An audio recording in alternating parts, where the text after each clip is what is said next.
24 भारत देख रहे हैं आप। मैं हूं आपके साथ सुरभि राजपूत। अब सीधा रुख करते हैं खबरों की ओर। प्रधानमंत्री नरेंद्र मोदी वाराणसी संसदीय क्षेत्र से लगातार तीसरी बार प्रत्याशी बनने के बाद आज सबसे बड़ा रोड शो करेंगे। पीएम मोदी बाबतपुर से बरेका तक 28 किलोमीटर लंबे रूट पर पुष्प वर्षा भी होगी। खास बात यहां पर यह है कि पीएम मोदी अपनी कार के रूफटॉप से बाहर आकर लोगों का अभिवादन भी करेंगे। बीजेपी ने पीएम मोदी के भव्य स्वागत के लिए सड़क मार्ग रूट पर स्वागत के लिए 16 पॉइंट भी बना लिए हैं। पीएम मोदी 22 फरवरी को भी सड़क मार्ग से ही एयरपोर्ट से बरेका गए थे, लेकिन उस यात्रा में पीएम मोदी ने कार के अंदर से ही अभिवादन स्वीकार करते हुए हाथ हिलाया था। और आज शाम 6 बजे के बाद पीएम मोदी बाबतपुर एयरपोर्ट से चलेंगे, तो वहीं पीएम मोदी कई जगहों पर भी कार से बाहर आकर भी लोगों का अभिवादन करते हुए नजर आएंगे। आपको बता दें कि वाराणसी में प्रधानमंत्री नरेंद्र मोदी द्वारा पहली बार इतना लंबा रोड शो होने वाला है। सड़क के दोनों तरफ बीजेपी कार्यकर्ता और काशीवासी हर हर महादेव और जय श्री राम के उद्घोष के बीच पुष्प वर्षा कर काशी के प्रतिनिधित्व के लिए आभार जताएंगे। और इस खबर पर ज्यादा जानकारी के लिए फोन लाइन पे हमारे संवाददाता हिमांशु जुड़े हुए हैं। हिमांशु, इस पूरे कार्यक्रम को लेकर फिलहाल क्या ताजा अपडेट है? और देखिए, आपको बता दें कि जिस तरीके से प्रधानमंत्री नरेंद्र मोदी वाराणसी जो है वो पहुंच चुके हैं और जिस तरह से उनका कार्यक्रम है, आपको बताएं कि जो प्रधानमंत्री नरेंद्र मोदी आज एक रोड शो करेंगे। 28 किलोमीटर का ये पूरा रोड शो होने जा रहा है, कि जो कि बहुत बड़ा रोड शो माना जाएगा। काफी लंबा रोड शो है और इसके मद्देनजर सुरक्षा के लिहाज से काफी वहाँ व्यवस्था है, तैयारियां हैं। लेकिन सबसे बड़ी बात यह है कि ये जो पूरा रोड शो होगा, दोनों तरफ लोग मौजूद रहेंगे, भाजपा के कार्यकर्ता होंगे, काशी की जनता होगी, और उसके साथ ही लोग प्रधानमंत्री के कहीं ना कहीं जयघोष जिस तरीके से होगा, मोदी के नारे लगाए जाएंगे, हर हर महादेव, जय श्री राम के नारे उद्घोष के साथ उन पर पुष्प वर्षा भी की जाएगी। यानी कि आज पूरी तरह से जो वाराणसी है वो पूरी तरह से मोदीमय होने जा रहा है और वहां पर सिर्फ मोदी की गूंज सुनाई देगी। जिस तरीके से तीसरी बार प्रधानमंत्री नरेंद्र मोदी वाराणसी से टिकट लड़ने जा रहे हैं, चुनाव लड़ने जा रहे हैं। इससे पहले 2014 और 2019 में उन्होंने वाराणसी से सांसद के लिए चुनाव लड़ा। दोनों बार उनको बहुत ही बम्पर बहुमत से जीत हासिल हुई और कहीं ना कहीं जनता का अभिवादन स्वीकार करेंगे, उनको धन्यवाद भी करेंगे। और लोगों में भी काफी इस चीज को लेकर खुशी है कि उनके जो सांसद है, जो कि आज देश का प्रधानमंत्री भी है, वो अपने संसदीय क्षेत्र आ रहा है। तो निश्चित तौर पर एक अलग तरह की खुशी जो है वो वहाँ की जनता में देखने को मिलती है। जब प्रधानमंत्री वाराणसी जाते हैं तब वहाँ के लोगों में एक अलग तरह की खुशी, अलग तरह का एक जोश रहता है, क्योंकि जिस तरह से कायाकल्प हुआ है वाराणसी का, जिस तरह से प्रधानमंत्री ने वाराणसी को पूरी तरह से वहाँ की तस्वीरें बदल दी, वहाँ का जो विकास किया, चाहे वो रेलवे स्टेशन की बात करें, मंदिर की बात करें, रोड की बात करें, हर एक चीज का जिस तरह से तेजी से विकास हुआ है, कनेक्टिविटी बढ़ी है, तो उससे कहीं ना कहीं वहाँ के लोग काफी खुश है।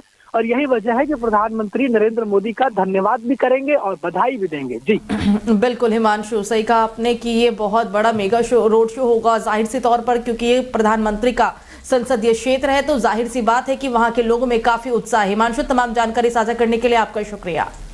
तो लोकसभा चुनाव में प्रधानमंत्री नरेंद्र मोदी, केंद्रीय गृह मंत्री अमित शाह और मुख्यमंत्री योगी आदित्यनाथ पूर्व से पश्चिम तक चुनावी सभाएं और रोड शो कर चुनावी माहौल बनाएंगे। बीजेपी ने लोकसभा चुनाव की तारीखों के ऐलान से पहले चुनावी रैलियों का कार्यक्रम तैयार भी करना शुरू कर दिया है। बीजेपी यूपी के हर लोकसभा क्षेत्र में मुख्यमंत्री योगी आदित्यनाथ की रैली कराने की तैयारी में है।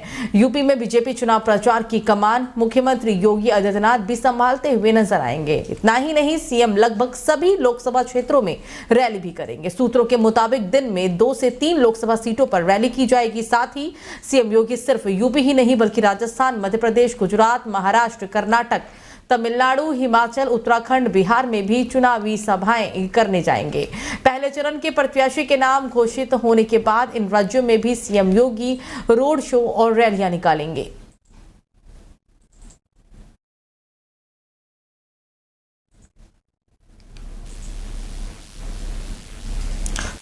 पर हमारे साथ हिमांशु जुड़े हुए हैं। हिमांशु, सीएम योगी का ये मेगा रोड शो होगा, हालांकि क्योंकि देश में कुछ ही हफ्तों में लोकसभा चुनाव की तारीखों का ऐलान होने वाला है।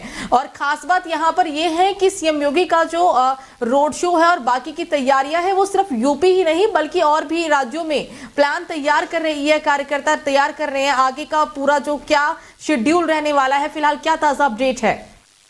देखिए, आपको बता दें कि जिस तरीके से लोकसभा चुनाव बिल्कुल नजदीक है और ऐसे में अब बीजेपी जो है पूरी तरह से चुनावी मूड में आ गई है और बिगुल भी इसका फूंक दिया गया है। प्रधानमंत्री नरेंद्र मोदी खुद चुनावी रैली कर रहे हैं और अगर बात करें मुख्यमंत्री योगी आदित्यनाथ की, तो जिस तरीके से उनकी जो लोकप्रियता है, जिस तरह से लोग उनको पसंद करते हैं और जो उनकी छवि है हिंदुत्व वाली, वो कहीं ना कहीं बीजेपी के लिए काफी फायदेमंद साबित होती है और वो स्टार प्रचारक बीजेपी के माने जाते हैं। यही वजह है कि यूपी के हर एक लोकसभा क्षेत्र में वो रैली करेंगे। इसके अलावा ये भी जानकारी मिल रही है कि राजस्थान, मध्य प्रदेश, गुजरात, महाराष्ट्र, कर्नाटक, तमिलनाडु, हिमाचल, उत्तराखंड, बिहार में भी जो है योगी आदित्यनाथ चुनावी सभाएं करेंगे। और ऐसा इसलिए है क्योंकि योगी आदित्यनाथ की अगर लोकप्रियता की बात करें मुख्यमंत्री के तौर पर, तो सर्वे, जितने भी सर्वे आते हैं उसमें ये देखा गया है कि सबसे ज्यादा लोकप्रिय अगर कोई मुख्यमंत्री है इस देश में तो वो योगी आदित्यनाथ ही है। और यही वजह है कि बीजेपी उनका पूरी तरह से इस्तेमाल भी करती है, एक कार्यकर्ता के तौर पर, एक मुख्यमंत्री के तौर पर। जिस तरह से वो बोलते हैं, जो जनसभाएं करते हैं, उसमें कहीं ना कहीं लोग उनसे जुड़ते हैं, कनेक्ट होते हैं और इसका फायदा कहीं ना कहीं चुनाव में मिलता है, वोट में मिलता है। और यही कारण है कि प्रधानमंत्री नरेंद्र मोदी की जो लोकप्रियता है, उसके बाद अगर आज के समय में देखें तो बीजेपी में योगी आदित्यनाथ की लोकप्रियता मानी जाती है। और यही वजह है कि उनको पूरी तरह से अब बीजेपी इस्तेमाल करेगी और चुनावी रैलियों में उनको भेजा जाएगा। स्टार प्रचारक वो बीजेपी के रहेंगे और 10 से ज्यादा राज्यों में वो खुद प्रचार करेंगे। इसके अलावा यूपी के सभी लोकसभा क्षेत्र में जो है वो प्रचार करेंगे। तो निश्चित तौर पर इसका फायदा बीजेपी को पहुंचेगा और 400 सीट का जो लक्ष्य रखा गया है, 400 पार का जो नारा दिया गया है, उसको पूरा करना है। तो जाहिर सी बात है, चुनाव प्रचार सही ढंग से होना चाहिए ताकि लोग उस बात को कनेक्ट कर पाए, समझ सके। और योगी आदित्यनाथ से बढ़िया अगर देखा जाए कि लीडरशिप की बात करें, नेतृत्व करने की जो उनकी क्षमता है या फिर उनका जो काम करने का स्टाइल है, वो लोगों को काफी पसंद आता है। और यही कारण है जिस तरह से बुलडोजर की कार्रवाई की जाती है, यूपी में जो माफियाओं पर एक्शन लिया जाता है, वो चीज काफी लोग को पसंद आता है। और उनके जो बोलने का जो ढंग है, जिस तरह से वो बोलते हैं, अपनी बातों को रखते हैं दो टूक तरीके से, तो निश्चित तौर पर इसका इस्तेमाल बीजेपी चुनाव में करेगी। और योगी आदित्यनाथ जो है इस बार ताबड़तोड़ रैलियां जो है वो करते हुए देश के अलग अलग राज्यों में दिखाई देंगे। जी बिल्कुल हिमांशु, सही कहा आपने। तो स्टार प्रचारक के तौर पर सीएम योगी आदित्यनाथ जाने जाते हैं। जाहिर सी बात है, शायद यही वजह है कि बीजेपी आलाकमान ने फैसला लिया है कि योगी आदित्यनाथ यूपी के तमाम लोकसभा क्षेत्रों के साथ साथ जो और भी राज्य हैं, जिसमें राजस्थान है, मध्य प्रदेश है और भी ऐसे कई राज्य हैं जहां पर वो स्टार प्रचारक के तौर पर मैदान में उतरने के लिए पूरी तरह से तैयार हैं। हिमांशु, तमाम जानकारी साझा करने के लिए आपका शुक्रिया। तो चलिए खबरों में आगे बढ़ते हैं। सीएम योगी ने आज गोरखनाथ मंदिर में जनता दर्शन कार्यक्रम लगाया और साथ ही कार्यक्रम में लोग दूर दूर से फरियाद लेकर पहुंचे थे।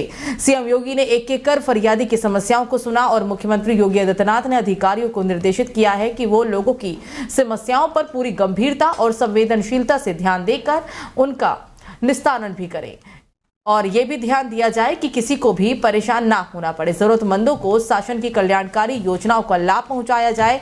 जिन्हें इलाज में सरकार से आर्थिक सहायता की आवश्यकता है तो उनके इंस्ट्रूमेंट की प्रक्रिया को जल्द से भी पूरा किया जाए। अगर यही नहीं, कोई जमीन कब्जा या फिर दंगाई यहाँ पर है तो उसके खिलाफ भी कड़ी कानूनी कार्रवाई की जाए।